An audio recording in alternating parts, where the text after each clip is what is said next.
There's really only 5 things that you need to know to be able to completely master flash photography.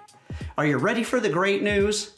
Really, you only need to understand the first 2 things to be further ahead than most people who call themselves professional photographers. In a matter of minutes, you will become a lighting master. Now, the 5 variables of flash photography that we are going to look at give you a full range of exposure control over both your subject and your background. Now, when you understand this and you know how to use each variable in conjunction with each other, then you will not only get great photos, but you will consistently get great photos.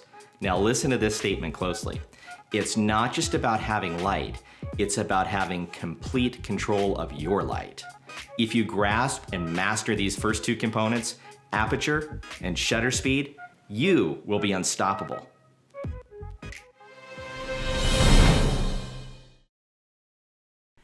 I don't want to bore you with aperture. Boring. I know you know what it is. Remember the exposure triangle?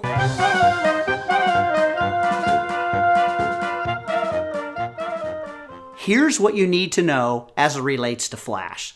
Simply put, aperture controls the flash exposure on your subject. It controls how light and how dark your subject's going to be, and here's why. When the flash fires, it happens in a fraction of a second. It literally can take only a 10,000th of a second. This is faster than your shutter can even react. And this is why I said aperture controls the light falling on your subject. Think of it this way. If we were in complete darkness and fired off our flash and left our shutter open for 10 seconds, but the flash only took a 10,000th of a second to fire and be gone, why in the world would we need to leave our shutter open any longer than a 10,000th of a second?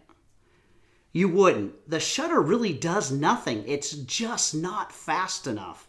If we left the shutter open for 10 seconds or 10 minutes, it wouldn't make any difference.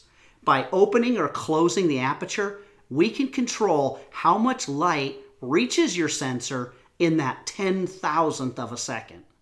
Let me show you what's going on. Think of flash like an aerosol can.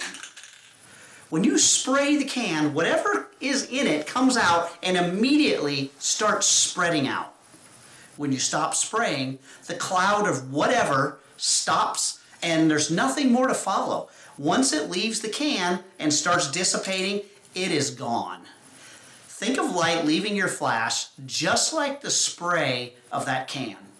Once the photons of light leave and they pass, there's nothing more behind it. And this all happens in a fraction of a second.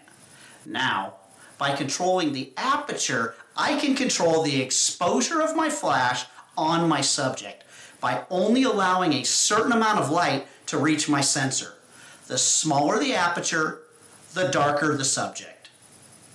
Open up the aperture, and your subject gets brighter.